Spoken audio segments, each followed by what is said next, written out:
अच्छा, इसमें एक बहुत इंपॉर्टेंट बात मैं आपको बता दूं इस चैप्टर में, इसका जो क्वेश्चन नंबर 4 है, इस क्वेश्चन नंबर 4 में एक ये जो फ्रीक्वेंसी है ना 250 हर्ट्ज, ये गिवन नंबर 4 में एक ये मिस्टेक थी बुक में। और इसी तरीके से क्वेश्चन नंबर 7 में असल में बुक में आंसर 60 वोल्ट। अस्सलाम वालेकुम स्टूडेंट्स, उम्मीद है भाई सब खैरियत से होंगे। तो आज जो है वो थोड़ा सा काफ़ी टाइम हो गया मैंने वीडियो अपलोड नहीं करी बिकॉज ऑफ सम रीज़न्स। तो आज जो है मैं चैप्टर नंबर 20 के न्यूमेरिकल्स की वीडियो बना रहा हूँ। आप सब स्टूडेंट्स को तो मैं अपने फ़िज़िकल क्लास में अल्हम्दुलिल्लाह करवा चुका था, जिनका क्लास रह गई थी वो अब जो है वो वीडियो के थ्रू इंशाल्लाह ताला इसे लर्न कर लिएगा, इसे सॉल्व कर लिएगा तमाम न्यूमेरिकल्स को। तो सामने आपके जो है वो फार्मूले का पेज जो है वो सबसे पहले आपको पता है कि मैंने सारे न्यूमेरिकल्स विद फार्मूलाज जो है हमें याद होंगे तो आसानी से न्यूमेरिकल सॉल्व हो जाते हैं। तो जो मैं फार्मूला के page chapter number 20 unit number 20 alternating current, इस चैप्टर के फार्मूलाज को हम करना जा रहे हैं। ठीक है, तो चैप्टर जो मैंने टोटल इधर मैंने 6-7 फार्मूलाज लिखे हैं, जिसमें से ये वाला जो फार्मूला है 6 वाला, इसको जो है आप समझें कि अभी स्किप कर दें, क्योंकि बाकी ये जो 1 2 3 4 5 और 7 है इनको आप अच्छे से याद रखिएगा, क्योंकि इसके बिना आपका न्यूमेरिकल सॉल्व नहीं होगा। जो एंड ऑफ चैप्टर में उनकी बात कर रहा हूँ मैं। ठीक है, तो सॉल्व करते हैं, शुरू करते हैं। सबसे पहले तो आपको मैं ज़रा फार्मूलाज देख लें, आपके सामने मौजूद है फार्मूले का पेज, जल्दी से इसको हम एक रिव्यू ले लेते हैं। Z जो है वो हमारे पास इम्पीडेंस होती है। ठीक है, ये जो Z है ना ये इम्पीडेंस होती है। इसी तरीके से रेजिस्टर के बारे में तो सबको ही पता ही है। XC जो है वो हमारे पास कैपेसिटिव रिएक्टेंस है, रिएक्टेंस कहलाती है ये जो X है, और असल में मेन फार्मूला ये है इसका। ठीक है, दोबारा इसको मैं सर्कल कर देता हूँ ताकि आपको समझ में आ जाए। जो असल में मेन फार्मूला है ना इसका वो ये है। ठीक है, तो इस फार्मूले के तहत जो है आप ना ये फार्मूला अगर आपको याद होगा तो ये भी हो जाएगा, बाकी ये भी हो जाएगा। ठीक है, तो इनमें जो है सबसे इम्पॉर्टेंट बातें क्या हैं मैं सब मिटा के आपको समझा देता हूँ कि असल में जो हमारे पास ये फार्मूला है Z = √R² + X², ये रूट जो है पूरे के साथ है। ठीक है, तो यहाँ पे R² + X², यहाँ जो X इस्तेमाल हो रहा है इसी X को हम क्या बोलते हैं आप सबको मैं अभी बता चुका हूँ, ये होती है रिएक्टेंस। ठीक है, इसी तरीके से ये होती है रेजिस्टेंस, और इसी तरीके से ये होती है इम्पीडेंस। ये 3 चीज़ें हैं जो कि हमारे पास मौजूद होती हैं। इन तीनों को आप याद रखिएगा, Z R। और अभी फार्मूला का सवाल करेंगे तो उस वक्त भी आपको जो है ना मज़ीद क्लियर हो जाएगा, उस वक्त भी मैंने लिखा हुआ है ये सब कुछ। अच्छा, दूसरा फार्मूला आपके पास क्या है, ये असल में जो आप देखें यही X की जगह ये जो X है हमारे पास रिएक्टेंस, ये 2 किस्म की होती है, एक इंडक्टिव रिएक्टेंस होती है और एक ये कैपेसिटिव रिएक्टेंस होती है। तो इंडक्टिव रिएक्टेंस का ये 3rd वाला फार्मूला है और कैपेसिटिव रिएक्टेंस का ये 2nd वाला फार्मूला है। ठीक है, और ओवरऑल अगर मुझे इम्पीडेंस या रिएक्टेंस निकालनी है तो XL - XC कर देंगे। ठीक है, तो आसान फार्मूलाज हैं, आप समझ रहे होंगे, आपके सामने मौजूद है सब कुछ, तो आप समझ ही जाएंगे। अच्छा, ये फार्मूला भी याद करना बहुत आसान है, फार्मूला 5, उसकी वजह क्या है, टेंजेंट थीटा इधर भी है, टेंजेंट थीटा इधर भी है, टेंजेंट थीटा बस क्या होगा X/R होता है, मतलब X / R जो है वो आपके पास किसके बराबर होता है, टेंजेंट थीटा के। ठीक है, तो अब X कुछ भी हो सकता है, कैपेसिटिव होता तो C आ जाएगा, इंडक्टिव होगा तो L आ जाएगा। समझ में आ गई बात आपको, L आ जाएगा। ठीक है, तो ये आपके पास जो है हमारे पास फार्मूलाज हैं। और लास्ट जो है वो रेजोनेंस फ्रीक्वेंसी का फार्मूला है जो कि 1/2π√LC है। ठीक है, पूरा रूट है इसके ऊपर। तो आपको आई होप सो ये फार्मूला का पेज तो समझ में आ गया होगा। तो अब हम बढ़ते हैं न्यूमेरिकल्स की तरफ। सही है, तो न्यूमेरिकल्स की तरफ अगर मैं बढ़ूँ तो सबसे पहले तो ये तो सॉल्यूशन है, सबसे पहले हम पहला न्यूमेरिकल पढ़ लेना चाहते हैं। सॉल्यूशन में मैं आपको वैसे ही बता दूं कि ये जो हमारे पास ये मैंने बातें यहाँ पे लिख भी दी हैं कि Z जो है वो इम्पीडेंस होती है, XC जो है वो कैपेसिटिव रिएक्टेंस है, और XL जो है वो हमारे पास क्या है, इंडक्टिव रिएक्टेंस है। समझ में आ गई बात आपको। और यहाँ पे लिख दिया FR जो है वो रेजोनेंस फ्रीक्वेंसी है, और ये जो थीटा है यहाँ पे ये फेस एंगल है। सही है, तो ये सब बातें आपको अगर पता होंगी, क्योंकि ये सब बातें अभी आएंगी, इसका इस्तेमाल होगा, इस वजह से मैं आपको बता रहा हूँ। तो अब बाकायदा इस न्यूमेरिकल्स, इस चैप्टर के न्यूमेरिकल से शुरू करते हैं। न्यूमेरिकल नंबर 1 है भाई। तो न्यूमेरिकल नंबर 1 क्या है, रेजिस्टर 20 ओम्स, R की वैल्यू गिवन है 20 ओम्स। ठीक है, तो अच्छा, मैं एक काम करता हूँ, इसको साथ साथ आपको दिखाते भी रहता हूँ। रजिस्टर हमारे पास गिवन है R20 ओम्स। तो ये देखिए यहाँ पे रजिस्टर 20 ओम्स गिवन है सवाल नंबर 1 में, ठीक है। और इस तरीके से कैपेसिटेंस जो है वो कैपेसिटर 10 माइक्रोफैरेड है, ठीक है।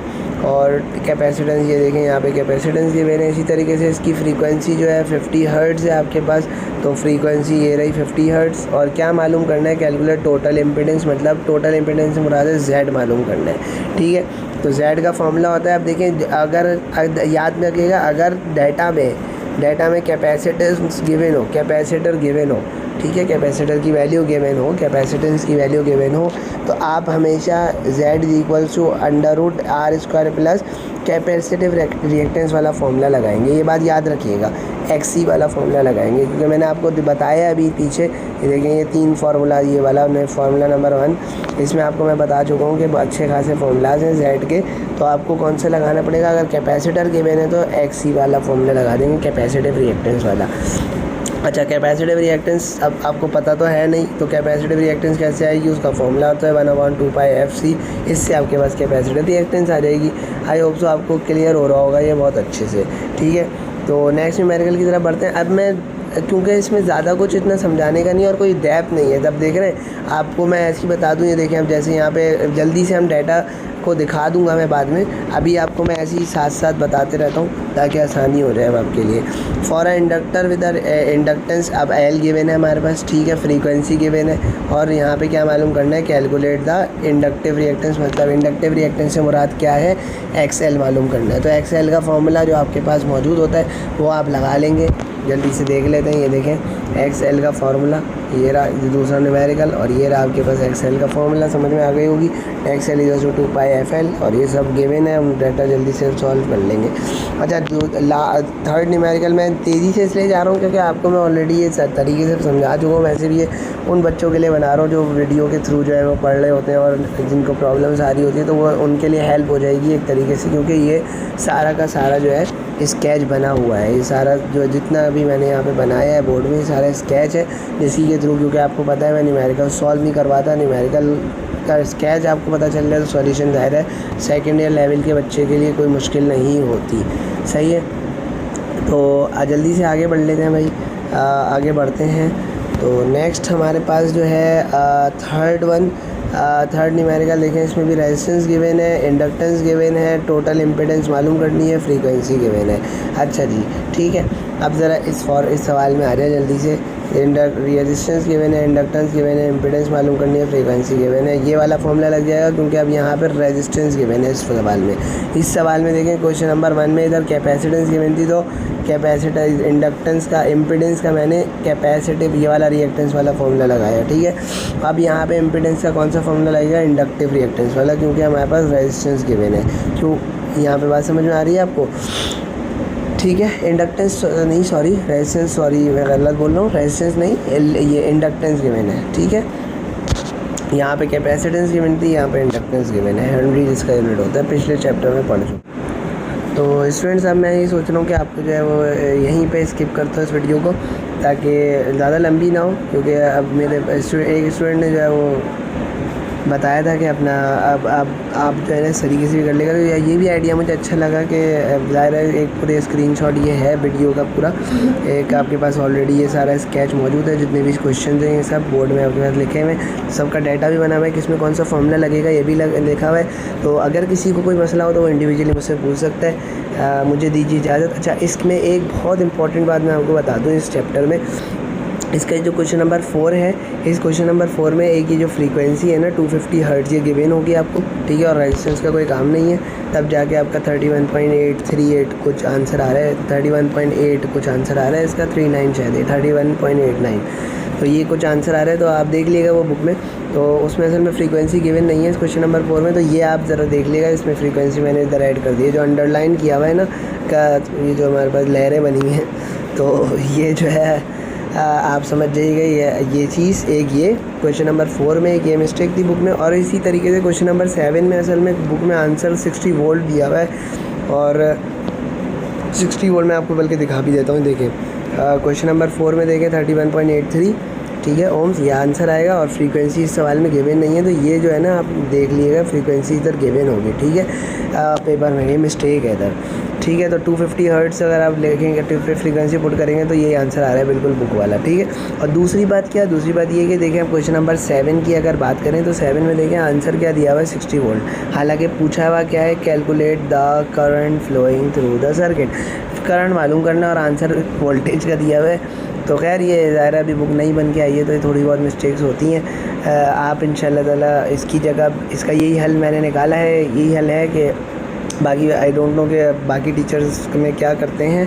तो मेरे हिसाब से मैंने जो लिख दिया है वो ये कर दिया है कि वोल्टेज जो है यहाँ पे 60 वोल्ट जो है ना, जो उन्होंने 60 वोल्ट आंसर दिया हुआ है, ये वोल्टेज हमने लिख लिया डाटा में, हम समझ गए, हमने मान लिया कि वोल्टेज हमें गिवन है। तो क्योंकि वोल्टेज अगर हमें करंट निकालना है तो वोल्टेज आएगा ही नहीं है, मतलब वोल्टेज के बिना करंट नहीं आएगा, वोल्टेज की वैल्यू पता होनी चाहिए, जो फॉर्मूलाज हमारे पास मौजूद हैं। ये सारा सॉल्यूशन का आपके सामने लिखा हुआ है, आप ज़रा इसको कैलकुलेट कर लीजिएगा। Z is equals to V upon I, क्योंकि इम्पीडेंस बराबर होती है वोल्टेज अपॉन करंट के, ये फॉर्मूला लिखा हुआ है फॉर्मूले के पेज में।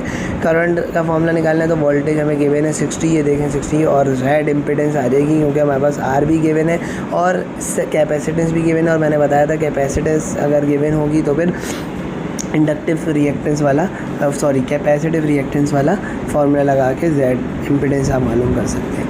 तो आई होप सो आपको सब बातें समझ में आ गई होंगी। अगर कोई मिस्टेक बोलने में हुई हो तो उसको ज़रा देख लिएगा, कमेंट में बता दिएगा। बाकी मुझे दीजिए इजाज़त, अपना बहुत सारा ख्याल रखिएगा। अस्सलामु अलैकुम व रहमतुल्लाहि व बरकातुहू।